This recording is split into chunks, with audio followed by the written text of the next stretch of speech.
Our external world will be maximally affected by the quality of my being.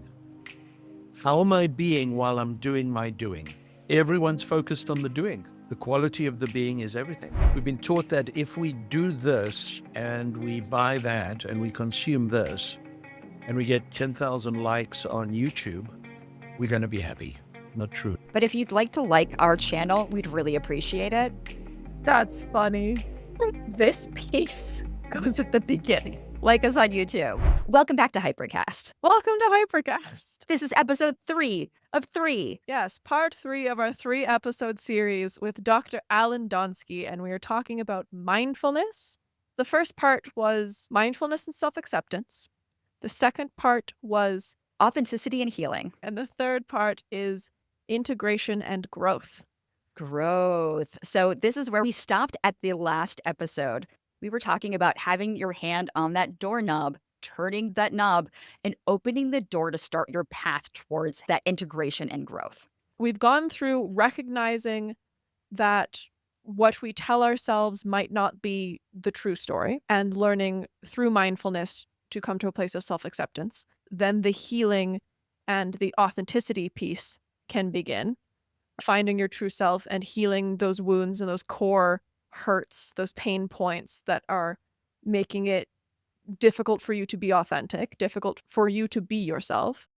And once we're there and we've removed the barriers, then we begin with growth.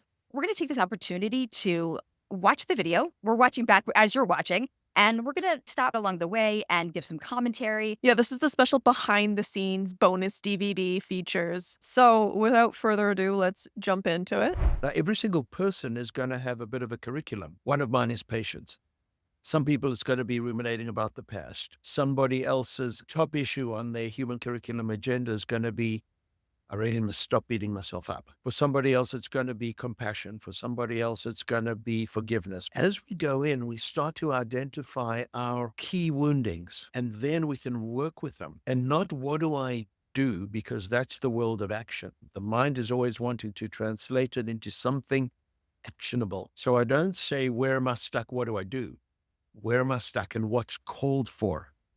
And that reminds me to go to heart and soul and what kind of energy and spirit. That curriculum, figuring out what things we need to work on, working on them, is that how we grow? Absolutely. We are driven as beings to grow. And this is built into every species of animal and plant even. They grow. Babies have a built-in inherent capacity to crawl, to use their hands, touch their feet. See adults take food and put it in the mouth. Now the baby does. There's an inherent capacity to grow and flourish. And when we do that, that's what makes life interesting, that we grow. If we knew everything and did everything, life would be boring. There's psychological growth, so we don't stay stuck in the old stories. Living our life with greater heart. There's living our life with greater soul. One of the multiple intelligences is spiritual intelligence. What do I mean by spirituality? Roger Walsh, a psychiatrist in the 60s, said that spirituality is a collection of practices that connect the heart and the mind. That's all. Those can be inside religions with prayer and devotion and rituals. Absolutely. It can also be outside of religion. We have to remember that religions incorporated spirituality. Spirituality did not come out of religions. They got incorporated into cultures. And so spirituality is this sense of asking ourselves the big questions. What am I doing with my life? And how do I explain what this is all about? My question is, do I need to be spiritual to heal? I thought this podcast was about ADHD. Why are we talking about spirituality? I think at its core, I'm going to put spirituality in quotes here, is really just being in touch with that core center self. It is not about the externals of religious tradition. It's not about the externals of how you show spirituality. It is just connection to the self. That connection to the self piece. So if we were to define spirituality in a non-denominational way, would you say that connection to the self is spirituality? So when he's talking about spirituality, is it that authenticity, mindfulness, self-acceptance, inner peace. Absolutely. Okay. He's just used a different word for it. Yes. Is it necessary to have spirituality, i.e. connection to self, to heal, to grow? Let's strip down even just to the word connection. I think as human beings, it is imperative that we have connection to thrive and to grow and to flourish. That is why this spirituality that we're talking about now, that connection to self, is so important. And the way that that relates to ADHD is that sometimes we find distractions because our brains don't like boredom, right? So we're going to find something to entertain it. Or we can treat it as an opportunity. Boredom is actually an invitation to get engaged in something. When ADHD people say they're bored, they're not engaged with something that's interesting to them.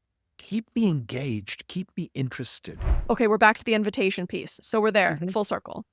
We mentioned in previous episodes that the invitation is what we're looking for, and distraction can get in the way. If that's your phone, if that's a thought, if that's anything that our ADHD brains are finding to fill the space to alleviate boredom, that could be something that would prevent that connection to self, that connection to core. If you're struggling with this abstract concept of connecting, find a place where you already can connect, where that connection is easy for you, and practice that skill there. Yeah, absolutely. Through all of these episodes, Dr. Donsky's actually given different words for this connecting back to self, or how to define self, or what the words may be.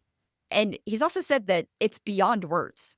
We all have maybe one or two words that may help us define and connect. Spirituality, religion, self, core, heart, soul. These things, if any one of them helps you connect, then follow that path with that word. Soak it in. But you can disregard the rest. Just whatever helps you connect, use that. Yeah. This ties back into your authenticity, right? Like, Yes. work with your brain rather than against it. Yes. Work what clicks for you, what resonates with you. And that is the same thing that I was talking about with, if you find a place where that mindfulness is easier, where distractions fade away, practice there. Don't practice where it's hardest, practice where it's easiest. Practice where it's easiest. The inner world takes us into also the questions of the imagery, the mythology, the symbolism, the stories, and they're everywhere on the planet. Every culture, heritage, religion, language has got their stories. Your culture impacts who you are and what your beliefs are and what your values are. Mindfulness is built into some cultures, and connection and growth is built into some cultures. One of the steps on the Eightfold Path is Sama Ajiva, which translates into not doing harm to anyone or yourself. It's not doing harm to your inner self or anyone else's inner self. That's the 10 Commandments. It's the Hippocratic Oath. I, as a therapist, have this do no harm ethical guidelines that I must follow. But this leads back to the us instead of the me. Right. It's thinking of society as a whole instead of just myself. So that piece of community is healing, which Yes. we ourselves have espoused in one of our very first episodes, that finding your ADHD community is the first step in self-acceptance and is the first step in healing. And that comes back to connection as well. Yeah. So connection with self, connection with others is important in the healing process. Absolutely. If you're the type of person that likes to learn and you're curious about the world, maybe look into some of these things. Yeah. Maybe something will inspire you. Like we were saying before, everyone's path is their own, but wherever you get your inspiration, take it. Joseph Campbell said there are 4 functions to mythology. One is keeping us connected to the mystery. There is this unknown that will never be answered, perhaps in our lifetimes. What's this all about and where did it come from? The second is helping us appreciate our place in the cosmos, in the planet, relationships as human beings, and realizing our potentials, the cosmological function. The third function of mythology is it can inform society and how we run a society. The fourth function is mythology is something to teach us at a personal level, a pedagogical function, that these stories come from a very deep place, stories of creation or purpose. And those stories are very important because we all grow up with them. We've got a personal unconscious and we've got a collective unconscious. That was one of Carl Jung's great ideas is a collective unconscious. These themes pop up over and over, regardless of culture. You see these stories about these human lessons that we need to learn about how to connect into ourselves and how to connect with others. That golden rule, do unto others as you would have them do unto you. I'm enjoying this mythological aspect of growth because it ties back into the stories we tell ourselves. Are they fact or are they thought or are they feeling? And so where do those stories come from? Some of them come from society, some of them come from our defense mechanisms, but some of them come from mythology, right? Like there are universal human truths that are found throughout all of history, throughout all cultures. So part of our story, part of our values comes from these lessons or these morals that we can learn. When you were talking about how spirituality was tied into religion, I think that was always my biggest hang up with accessing this practice of mindfulness. I'm a baby to the world of mindfulness compared to you two, but I do believe that it is absolutely necessary for those of us with ADHD and a benefit to everyone else. But that piece of having to pause as our brains are going, right? Like that's even more critical for us. And the way that I learned to do that was by taking stock of what moments made me feel the most free, which then led to my most authentic self and my happiness and my joy. And I came down the funnel from like, oh, I like this, or this makes me happier. I actually feel more in control of my body, in alignment with myself, more at peace. That's whenever I'm out in the mountains or in nature or hiking or skiing, and I'm completely surrounded by nature and by silence, like you said at your silent retreats, I can take that moment to reflect. And I realized that moment is mindfulness. The mechanism, there's a lot of neuroscience behind this, that when we do a drop-in or meditation or nature, it takes us out of our thinking, discursive, commentary mind. We stop feeding the stories because the stories just keep coming and they're often judgmental or filled with anxiety about the future and the list of things you have to do and why we're not good enough. All of that raises adrenaline. We have to remember that's the sympathetic nervous system. We've also got the parasympathetic nervous system. And if we stop feeding the sympathetic by paying attention to breath or the body or doing a body scan or listening to music, we stop throwing gasoline on the fire. And the parasympathetic nervous system, the rest and digest, can do its work. Yeah. They've measured it for the rest and the peace and to come back to baseline. The parasympathetic nervous system, the PNS, takes 1.5 to 2 minutes. 1.5 to 2 minutes. The sympathetic is the fight or flight. It's the emotion dysregulation. It's the overstimulation, the understimulation. It's those pieces. And then by doing the mindfulness practices, he's talking about breath, body scan, whatever mindfulness resonates with you, you bring yourself back into that window of tolerance. You bring yourself back into your body. You allow that connection to core that is shut down when you're in fight or flight mode, when you're stressed, when you're entering burnout. What he's saying is if you can connect to the self, it takes 1.5 to 2 minutes to get back to that baseline. Going through that curriculum and figuring out what works for you is the key to actually being able to harness that 1.5 to 2 minutes of being able to re-regulate yourself when you feel your self ramping up. It's hard if you don't recognize it and nip it in the bud right away and you're in full-on overstimulated or full-on understimulated, so meltdown or shutdown. It is incredibly hard to get back to that place of regulation. And we need to acknowledge that. Like if you are in meltdown or if you are in shutdown, and it takes 1 to 2 minutes. That is a very uncomfortable 1 to 2 minutes of emotion dysregulation that's happening in your body and all of the physical symptoms that come along with it. You're not going to be able to do that in the middle of a meeting. You're probably going to need to remove yourself of a situation and take some time. You have to remove yourself from that environment. Then you have to practice those mindfulness things. And then it's an additional 1 to 2 minutes for your brain to catch up because it was in fight or flight. It is stressed. It is in protection mode. It is not listening to you saying that your body is safe and everything is calm now. Like it needs time. And I also know that with more practice, that process will become easier and faster. You have two options, I think, at that point. You can follow those thoughts and live in that misery, or you can decide to pull yourself back into reality. Yeah. Do you want to feel better or do you want to keep explaining why you are doing the things you're doing. Oh, full circle once again. We surrender to what's not working. I've exhausted my brain. And when we surrender, we have freedom.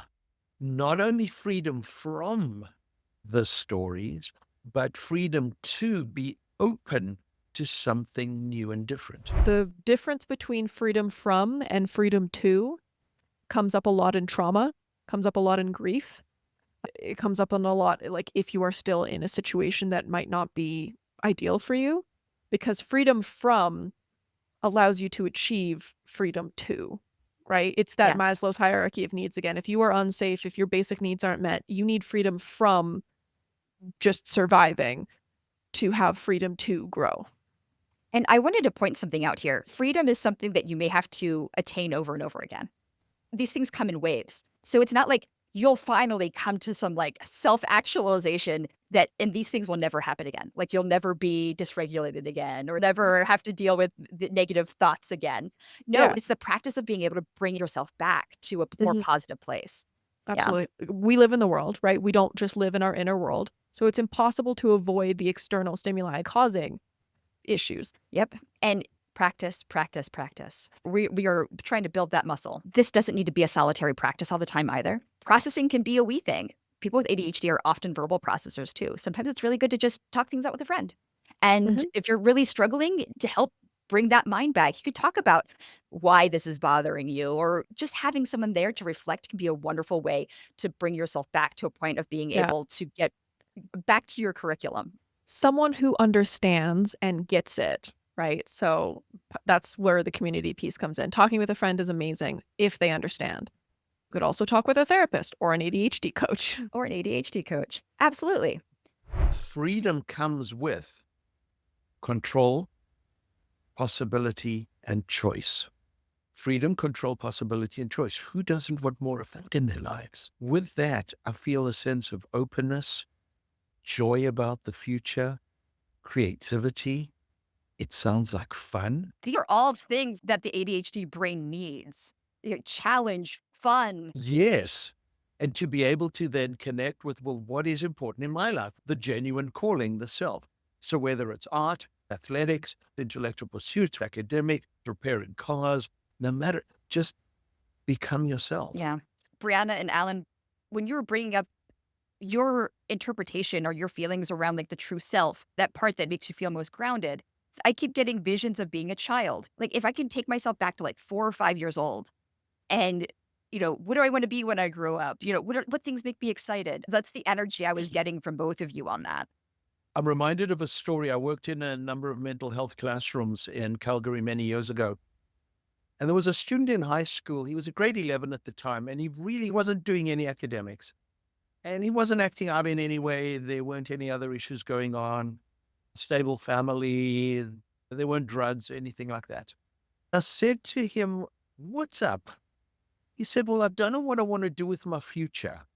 So I'm not working until I do." Of course, it's a catch-22. I said to him, "Was there ever a time anywhere in going back years when there was something you wanted to do?" He paused and needed a few seconds and said, "Yeah, when I was 7 or 8, I wanted to join the Canadian Forces."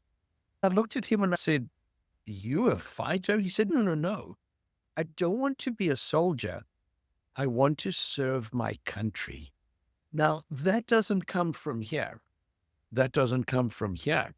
I want to serve my country. It wasn't a want. It wasn't even a need. It was a desire. And desires come from a deep place. So I said, there are 20,000 ways that you can serve your country inside the Canadian Forces and outside the forces. And his eyes widened. And I looked at him and I said, "So you do know what you want to do. You do know what your calling is. You just haven't figured out where to go." Now, I'm connecting dots that we've covered earlier in this conversation. We each have to figure out our true, authentic self, connect with it, because that's what helps us get through tough times. And then we bring it forth and we say, where do I manifest this in the world? Where do I belong? Who's my tribe, in the words of Brene Brown? But until I know what I am, I can't figure out where I'm going to be, who I am. What do you mean by that? What do you mean by figuring out what I am? I've learned to ask that question rather, who are you? Because when we say, who are you, we get caught up in external identities. We get caught up in a gender description. Are we single? What work we're doing? What neighborhood we're in? What our income level is? What clothes we wear? What car we drive? Where we belong, etc. That's external stuff. That's the facade. That's the mask. But what are you? I say, well, what does it mean to be human? What does it mean to be human? We're definitely not looking for biological. What does it mean to be you? What are you instead of who are you? Because as he's talking about, that question can get confused with the facade. So what are you? What makes you you? What makes you human? What makes you passionate? What inspires you? These are the kind of questions that lead to growth. Yeah, we do need to dig a little deeper because it's so easy to give a surface level answer. I'm a computer analyst or I'm a toll booth worker. There's so many things that we can be in the world. But yeah, but what are we? What makes your heart sing? That's why these questions are important because, one, it's what leads to growth. But two, if we don't ask the right question, we're not going to get the right answer. And it's a hook question because who doesn't take people into what are you inside? I'm more than my thoughts and my feelings. I'm more than my humanity. I'm more than my ideas about myself. I am myself. So what are you? Well, I'm a human being. What does it mean to be human? Sometimes I've taken people back to that question because you can't figure out, I don't know what job I want in life. That's about the fifth step down the line. You're going to only be able to answer what job do I want by figuring out what job do I want that is of interest to me, that is a place I can bring my strengths, my interests, my values. The Japanese idea of ikigai, you bring all those parts of yourself and then you've got this beautiful harmonic where you are showing up in the world in the way you want. Yes, you need to pay bills. So some people say, well, I'm a musician at heart. I don't think I can make a living at it. That's fine. Go make a living somewhere else and you've still got 6-8 hours a day where you could do your music thing. One of those questions that comes up over and over and over again are what jobs are good for people with ADHD? And I love that he says that's like the fifth step along the way because what job is good for someone with ADHD at the end of the day is something you're passionate about and something that inspires you. If those two things aren't existing for you, then you're doing the wrong thing. It's not something you'll be able to sustain. I agree. And he does bring a valid point of you need to pay your bills and find something outside of your job that fulfills that inspired creativity, authenticity piece. If you can find a job that you are inspired by, it will make your life much less stressful, much less distressing. Or if you find something outside of work that does inspire you, that makes every day worth living and helps that balance in your life. I think it's really interesting that we've talked about growth in this abstract concept, and we're finally tying it back into how growth actually helps day to day. He's not wrong here, but the practical day to day comes after you actually start working on that process, bringing the mind back from that negative and bringing it back into the present, back to the positive. And my question is, all of us in society have been taught that you solve one problem first rather than the inner problem. You're like, oh, I'll get a job, I'll do this, I'll do that. And they're like, how can I do that? How can I be more organized? And they stay at the surface level, not realizing that to heal, to grow is to go deep. That's the first step. Yeah, that first step is to go deep and everything else sorts itself out because it's much clearer once you have a clear picture of or what you are at your core. Yeah. My current psychiatrist, she and I had an appointment and she just looked at me and smiled. She's like, you're doing what you're supposed to be doing. I can see it. You're passionate, you're inspired. You want to keep moving and you want to help people. It was so evident that it was oozing from my pores that I was on the path I was supposed to be on. And that's because I've been working really hard on self.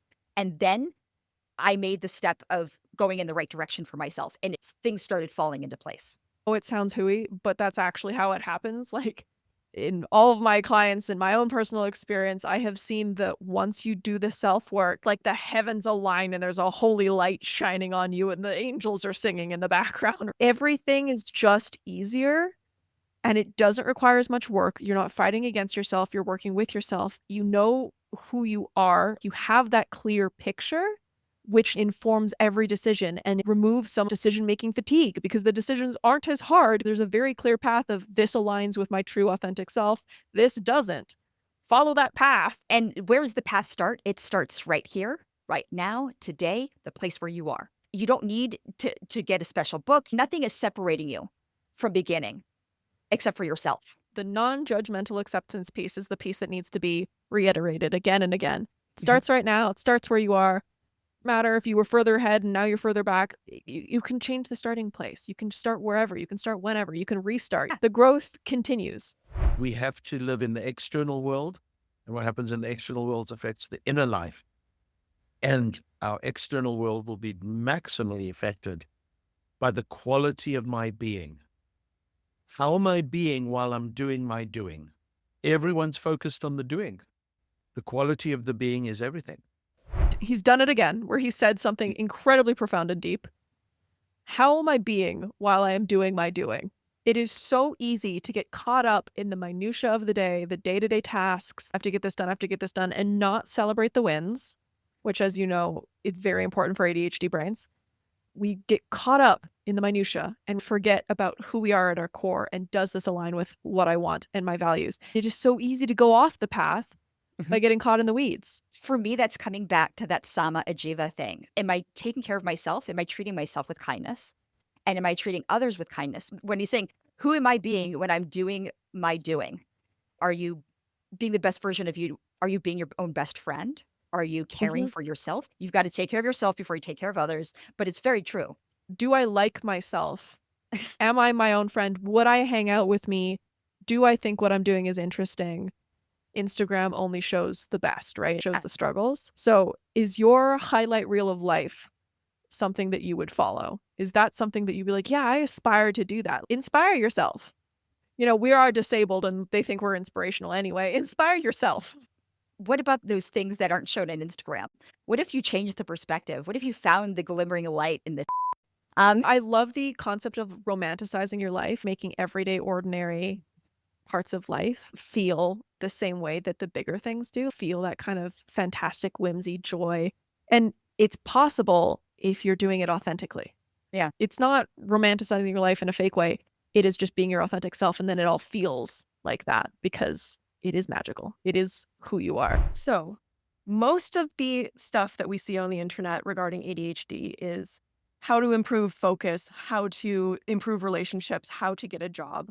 The conversation we had today demonstrates that that is the surface level stuff. If that's where you're at in your journey, then absolutely that is helpful. But the way to true healing, to finding true authenticity, to finding true joy in your life is through this practice of mindfulness, through this exploration of your inner self. And all three of us are preaching this holistic idea of what are your values? Who are you at your core? That is the path through which ADHD people will find their path, find their healing, find their joy. Absolutely. Would you say that that's an accurate reflection of what we've talked about today? It's an accurate reflection. Where do people get stuck in doing that work? In broad terms, there are two places people get stuck.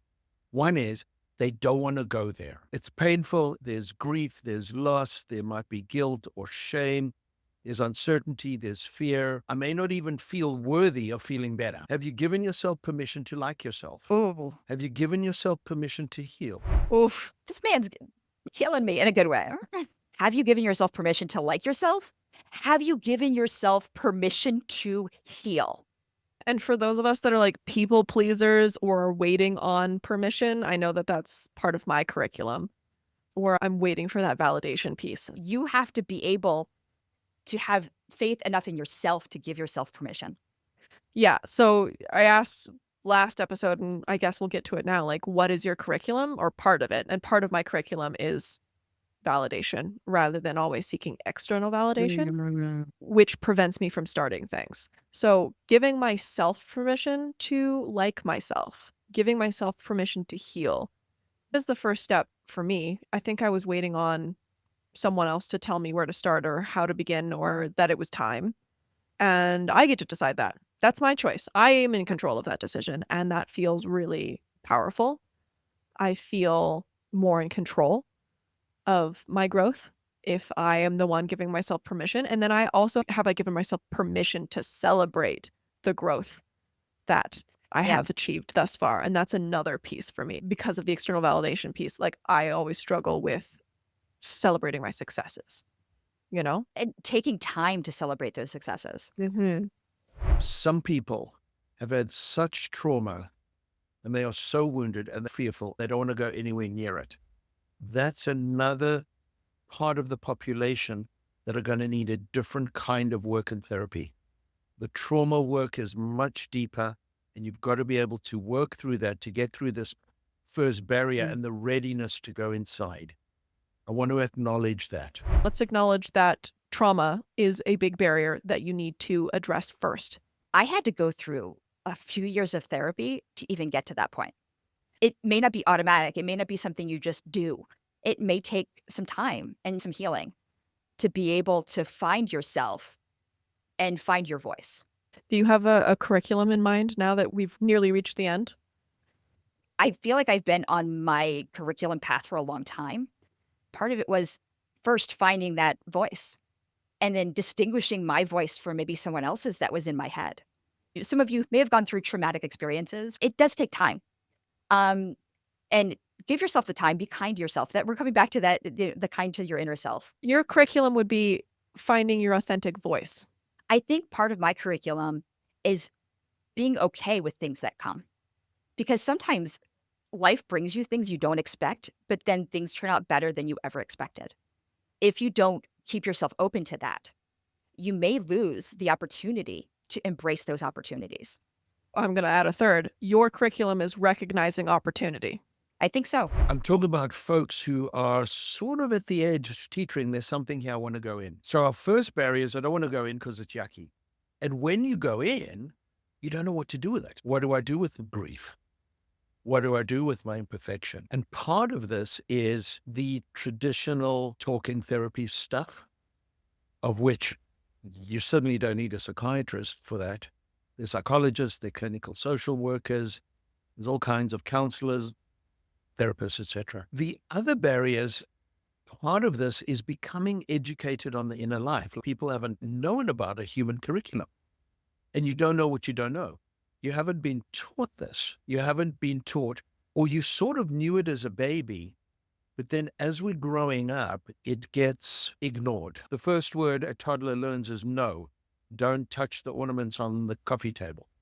And then schools tell you how to be. We are climatized externally, and suddenly we're at this adult world. And it's like, what do we do? Well, if you haven't learned about who you are inside, no wonder people are struggling. People are disconnected from themselves. So existential therapy has 4 pillars: emptiness, loneliness, freedom, and death. People feel empty because they haven't nourished their inner self. We've been taught that if we do this and we buy that and we consume this and we get 10,000 likes on YouTube, we're going to be happy. Not true. But if you'd like to like our channel, we'd really appreciate it. That's funny. This piece goes at the beginning. Like us on YouTube. Some of the most miserable, messed up people in the world have got more money, fame, and power than they could ever want. And if that was the cure, we know it's not. Now, I'm not romanticizing poverty. Above a certain level, there's no correlation between happiness and money. For those of us who are disabled, having money does provide opportunity to eliminate some of the stressors. You can hire an ADHD coach or work with a therapist or hire a professional organizer or hire a maid or like alleviate some of the day-to-day stress. Some of the money does free that, but his point of beyond a certain point, there's no correlation between money and happiness is correct once your basic needs are met. It's an important piece. Yeah. And then there's the whole, well, prosperity may come after you find that inner peace, you find the right job, then you get the money. You could talk about prosperity as material wealth, but you could also talk about prosperity as Like the friends you have, Friends you have, community, love. Yeah. love. Inner peace. Yeah, peace, beauty, joy, and love. Or PBJNL. Some of life's true currency right there. Well, thank you so much for being here today. This episode, we had probably the most wonderful conversation we've had on this podcast so far. We touched on a lot of things, and I think we've summarized pretty clearly, but the concept or the take-home message is, how do we flourish? Because we deserve to. And I think that was the theme of what we talked about today. Yeah, I agree with you. I am so grateful. And I honestly could probably sit here and talk to you for another few hours. But thank you so much for being here. Thank you very much. It was a pleasure. We discussed mindfulness and self-acceptance, which is the first step, recognizing non-judgmentally that the story you're telling yourself might not be true. So then you move on to authenticity and healing, where you come to a true understanding of who you are at your core, what you are at your core is authentic to you. And that allows you to heal. And then into the integration and growth piece of this is like, how does this actually apply? How does growth occur? Why is growth important? And what blocks growth? And then getting over those barriers and being able to continue on your journey. Thank you for listening to this 3-part series. This is a departure from what our normal podcasts are like, but we feel that this is very important to have this conversation around core messages that help us align with who we are, work with our brains rather than against our brains. While this wasn't entirely focused on ADHD, the benefits for ADHDers are clear. And your starting point is today. You don't need fancy tools. All you need is yourself. If a notebook helps, if a friend helps, if you need to process, do what you need to do to start where you are from right here. So we would like to thank Dr. Allan Donsky for having this conversation with us, for sitting down and going into these topics. It was fascinating for both of us. We both align with the messages he was sharing in this conversation.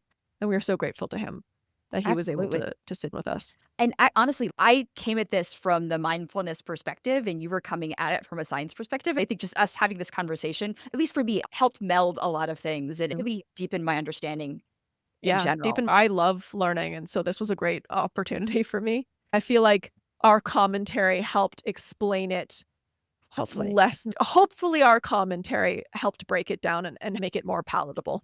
And thank you all for listening. And we hope this helps. All right. Thanks. Bye. Bye.